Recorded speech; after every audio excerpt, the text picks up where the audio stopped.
All right. Welcome to episode 30. Here we go again.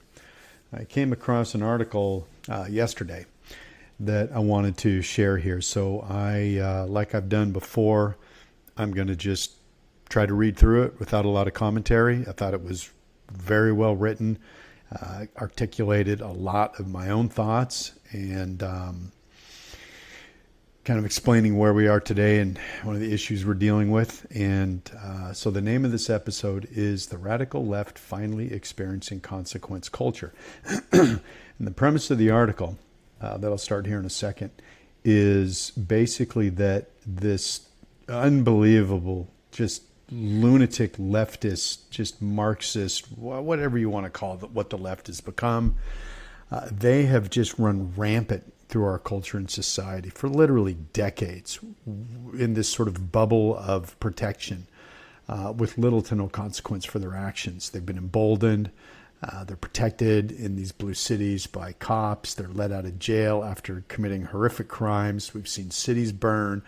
We've seen culture devastated. We've seen decent people persecuted. I mean, it has just been unbelievable what we've witnessed. And this article kind of points to maybe a shift. And I'm going to add, like I said, I'm going to read through it and probably add a little commentary at the end, sort of my own thoughts, like I typically do. All right, so we're gonna jump in, and like I said, I'm gonna try to just read this thing and save my commentary till the end. But a lot of really good stuff here. Hope you like it as much as I did.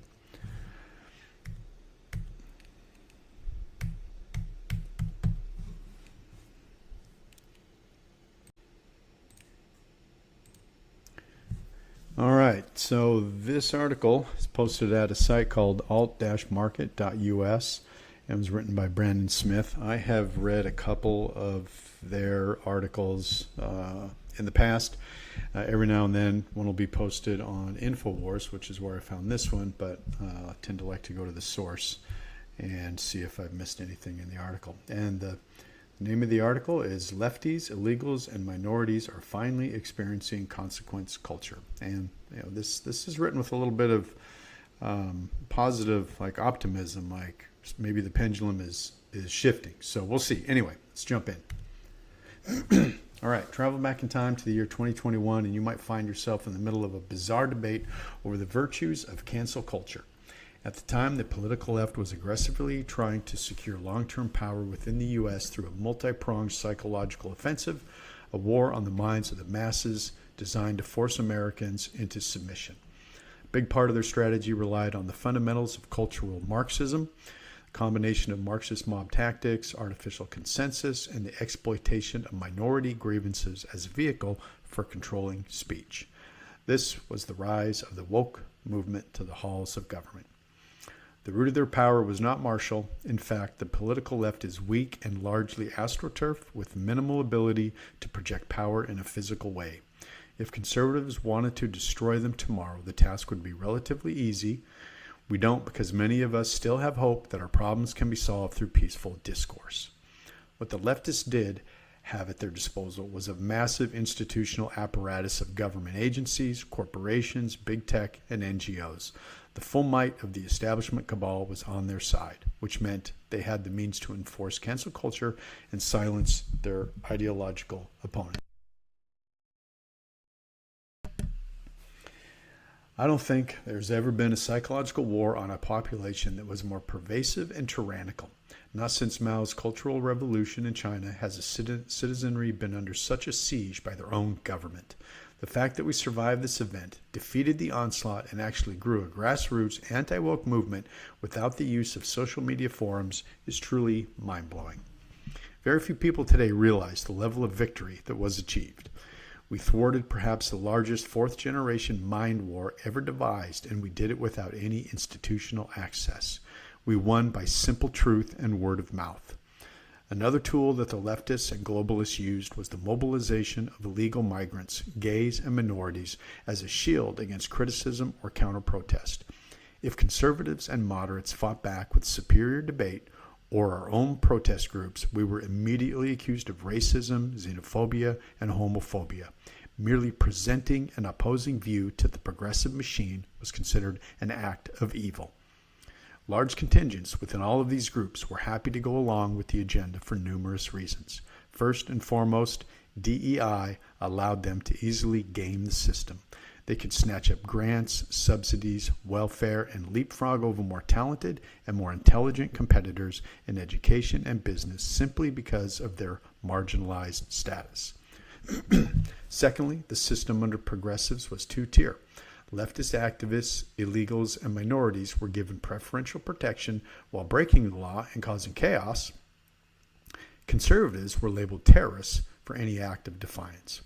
We were banned from the largest web platforms. Some of us were targeted by the online mob and lost our jobs. Others were debanked and threatened with ostracism from the economy. Still others were imprisoned. This imbalance of the law bred a culture of entitlement, especially within the LGBT cult and the black community. Illegal aliens were given carte blanche to enter the country and feed like parasites. Not only that, but they were treated like heroes coming to save the U.S. from population decline and labor shortages. They all participated in the game willfully and joyfully. They were all part of the problem. But of course, none of them ever thought the party would end or that they might end up facing consequences for their behavior. They joined in the feeding frenzy without considering the inevitable clapback.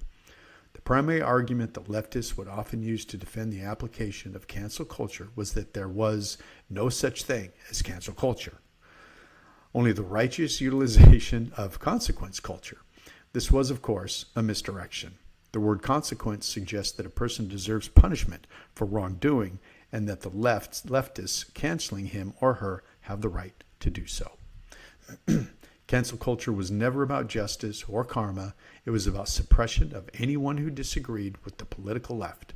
A corrupt group of psychopathic people with no support from the majority is in no position to dole out consequences. They can dole out harassment and intimidation, but not justice. In recent months, however, I think these people are finally beginning to understand what consequence culture really is, and clearly they don't like it. I touched on this issue when it came to Hollywood and liberal entertainment media in my article, Conservative Creators Don't Let the Liberal Entertainment Crisis Go to Waste. But I wanted to expand on the idea of payback for the political left and what it will mean going forward. For example, I have to admit I can't help but laugh over the Stephen Colbert controversy and leftists crying about violations of free speech. Keep in mind that a multitude of journalists and celebrities were fired, banned from public platforms, and silenced for not going along with the establishment narratives on COVID, open borders, the 2020 election outcome, January 6th, etc. Leftists celebrated when Fox was pressured to fire their biggest name, Tucker Carlson, over his skepticism of the 2020 election and the insurrection claims surrounding J6. Carlson was mostly correct in his positions, but that didn't matter. The progressive view, it's a private company. They can fire whoever they want. Now they are raging over Stephen Colbert getting the boot and losing his time slot. It's a sign that most leftist late-night hosts are facing the chopping block. Never mind that the guy's show was bleeding around $40 million per year and his audience in the coveted 18 to 34 age range was shrinking into oblivion. Never mind that Colbert was acting as a shameless shill for Big Pharma. Liberals demand that his show remain in place. They demand that he never face any consequences for selling out and acting as a propagandist instead of a comedian. Too bad, he's toast and there's nothing you can do about it. Welcome to real consequence culture. Within the black community, there's another form of accountability taking place. The BLM movement basked in their privileged status, rampaging through cities and doing as they pleased under the protective hand of democratic governments. In the process, they destroyed whatever social capital they had left and ended decades of white guilt in the span of a few years. Now, white conservatives and moderates just don't care anymore. We don't care about being called racist. We're not interested in the supposed trespasses of previous generations. We're never going to pay reparations. You're never going to see a dime. And we're not going to tolerate ghetto behavior in shared public spaces any longer. The term black fatigue has gone viral in the past month for a reason. White people are done with passively accepting bad behavior from a certain subset of blacks. Many black Americans are also tired of ghetto culture and want it to end. The magical accusation of racism holds no power over us anymore. Interestingly, we're seeing this change culminating across the board, even in the corporate world. We see cruise lines banning typical ghetto habits on their ships. We see retailers abandoning predominantly black neighborhoods because of unfettered crime. We see DEI being dumped in hiring, and blacks and women say they are being overtly affected. Well, this is what happens when you spend the last several years acting increasingly more unhinged, entitled, and violent. You are protected by a liberal narrative of historical shame, but that's dying out, which means people are going to start expecting you to display manners and self-control. Otherwise, there will finally be consequences. Illegal migrants might be the most entitled group of all. I can't fathom a bunch of Americans entering another country illegally and then demanding access to their jobs market and welfare programs while also carrying around American flags and protest and asserting that they have no intention of assimilating. They would be shot in the streets in most places and no one would tolerate them. The same standards are being enacted in the U.S. after years of open borders. The illegals are outraged and no one cares. There is some moderate empathy for agricultural workers, but they represent a tiny minority among the tens of millions of alien migrants that have invaded the U.S., and honestly, I really don't care if they sweep up the farm workers either. America needs an immigration reset, at least for the next decade, so that we can figure out what the hell happened and repair the damage done to our job markets, housing markets, and wages. The media publishes sob stories regularly about illegal immigrants living within the U.S. for 20 years or more that are suddenly facing deportation, meaning we're supposed to care more about illegals that broke the law for 20 years compared to illegals that broke the law for 20 days? No, consequences must be handed down and no one gets a pass, not anymore. I was also greatly amused by the recent interview with the slobbering, raving, and classless Hunter Biden. Let's not forget that Joe Biden was probably mentally vacant for much of his presidency, and ostensibly Jill Biden and Hunter were running things with their advisors behind the scenes. Is it any wonder that America was falling apart? We had a degenerate crackhead and his psychopath mommy at the helm. The moron still acts as if he could officially be president one day. But if it is proven that Joe Biden was mentally incompetent during his term and most of his pardon signatures were forged by aides without his cognitive understanding, then old Hunter is in for some legal consequences of his own. In the meantime, the fact that the family has fallen from grace and Hunter is a national laughingstock is enough. When I witness the wide-eyed astonishment of these people as they finally face punishment, I think of the legacy of the Western world. I think of the generations of good men that worked tirelessly to institute a sense of order, principle, and the conventions necessary for our society to succeed. I am reminded time and time again how difficult it is to create a thing versus how easy it is to destroy a thing. I'm reminded that our forefathers never would have put up with this shit. In the end, civilization cannot survive and thrive unless consequences are exacted upon people who deserve them. I believe we are entering a new epoch when any person or any group, no matter their purported circumstances, will face automatic retribution for seeking to tear down the West. This is the way things used to be, and deconstructionists had best prepare themselves for the returning swing of the pendulum. All right, so I think he lays it out pretty well. And I am in agreement with a lot of that. Man, he just nails it.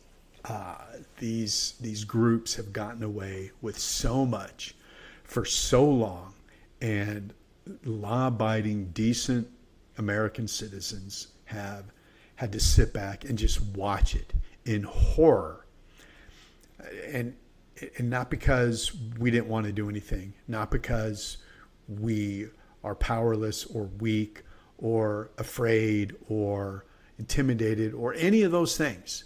It was none of those things, at least in my own case. We sat back and we watched it because we knew the rule of law was against us.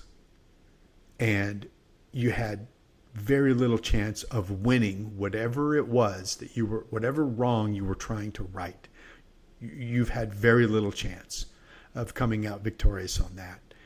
And so we've just sat here and just watched this. And I like, he really that one of the last words, deconstructionist. This is a specifically designed methodology intended to deconstruct civilization.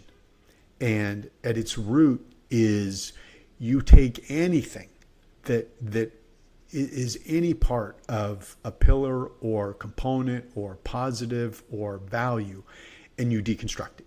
You basically destroy it. And it doesn't require logic. It doesn't require sanity. It requires nothing but the commitment to destroy. And that's what the left is all about. Absolute destruction.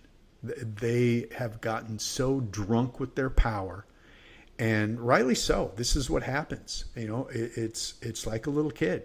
If you don't rein them in, their behavior just gets worse and worse and worse. Consequences matter. When a little kid does something inappropriate, you've got to hold them accountable in a way that teaches them a lesson. And unfortunately, a lot of times it takes, you're not just going to talk to them. You've got to put them in their place, whether it's a little swat on the bottom or you name it.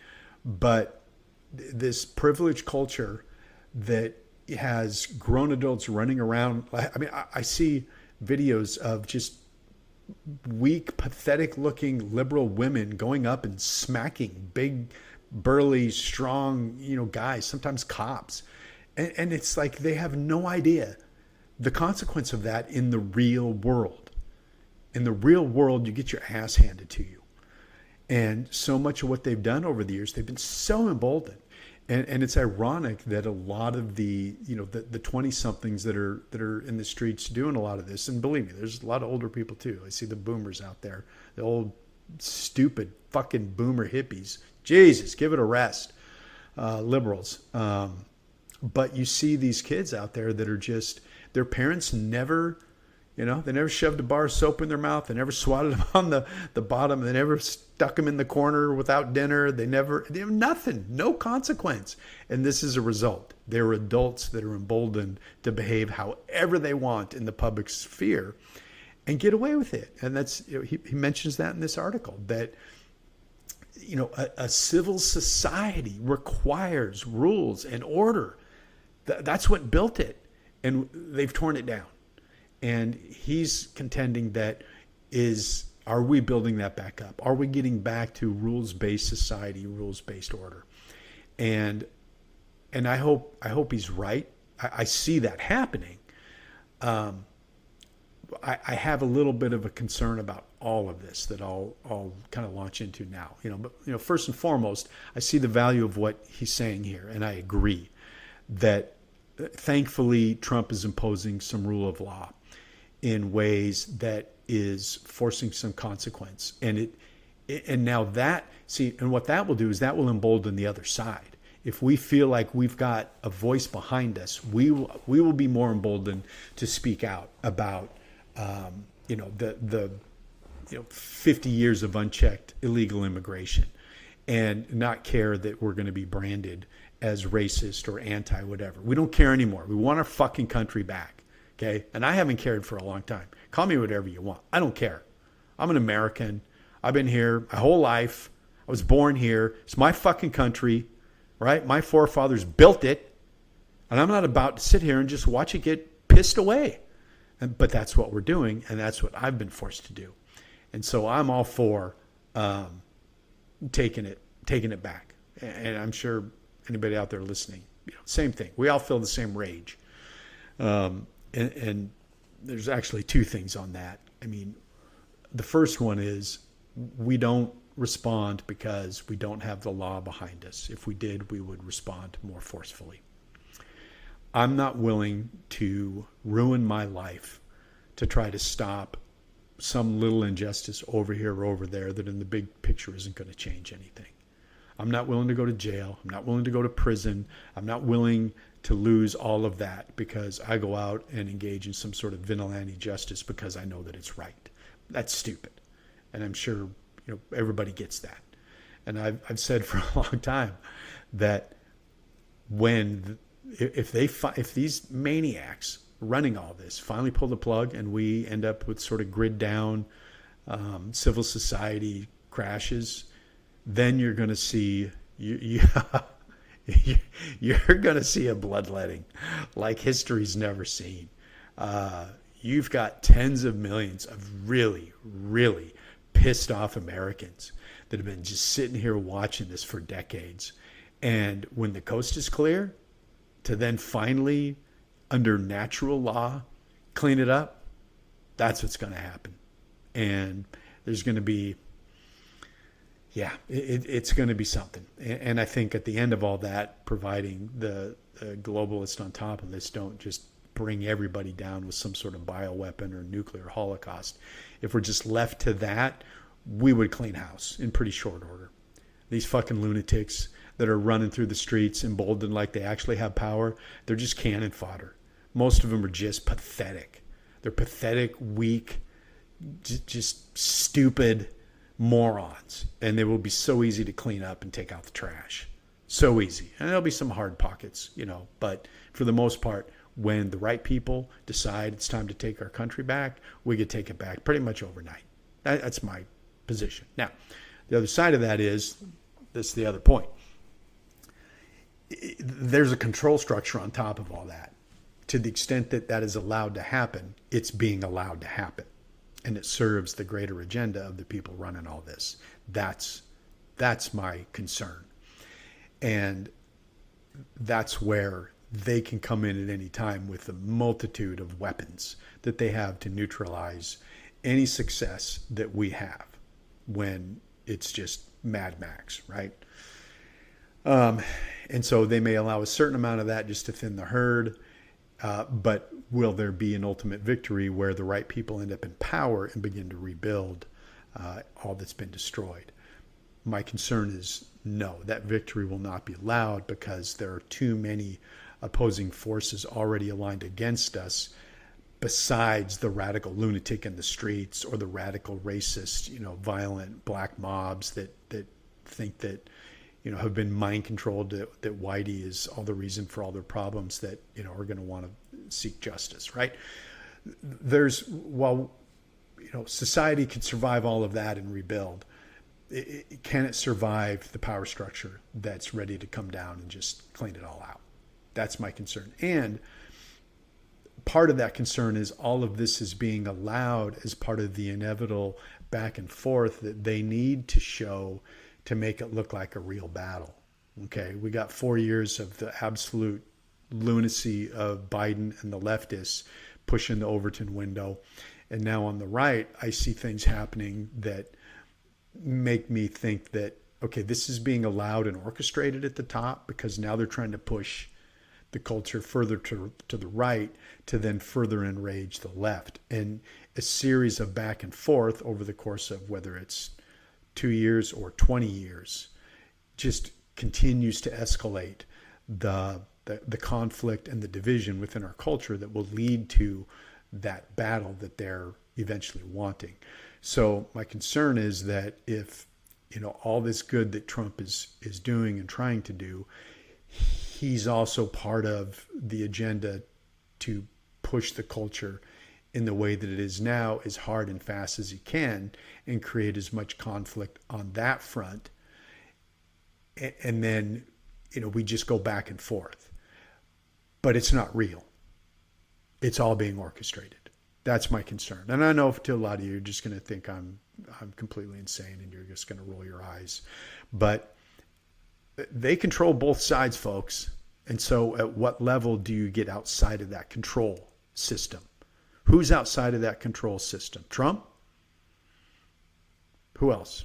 Tucker Carlson? Alex Jones?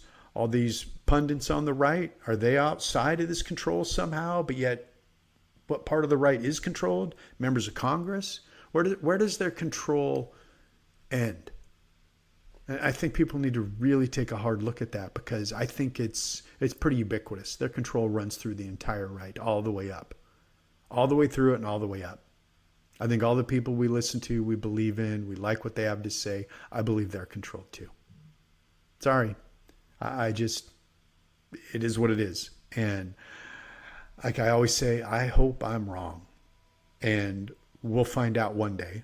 I don't know if I'll live long enough, but hopefully. So that's my point on that. This is all very positive, a lot of good things happening, but there's also a lot of questionable stuff happening. You know, the Epstein stuff, I won't get into all that. That's come out in the last week. That's a whole nother episode. But it looks like there's a lot of controlled elements just sort of playing, you know, on both sides of the field, and we're stuck in the middle, reacting to every little thing. And I just want people to wake up to that and recognize that that's probably part of this. And so, but keep fighting. I mean, we're still in a fight. We can't just, you know, walk away. But I'm saying recognize that, you know, there's some control elements there that we may be dealing with, and we're in the end not going to get much help from our government in terms of arrests and rolling up the, you know, the criminals. So with that in mind, though, I still, maybe I'm just crazy, but I remain eternally optimistic and motivated to continue to put good out there, and as much of what I think the truth is out there. And I will not be deterred. I will not be demoralized. I will not be discouraged ever. These fuckers can do whatever they want. They're not going to affect my mind. Read page 336 and 337 of 1984. Okay? They only have power if you allow them to. They can do whatever they want to me, and they will never have power over me. They will always be the despicable scum that they are. I will always resist them. I will always fight against them, and I will never, ever relent, and neither should anybody else. So on that, have a good one, everybody. Till next time.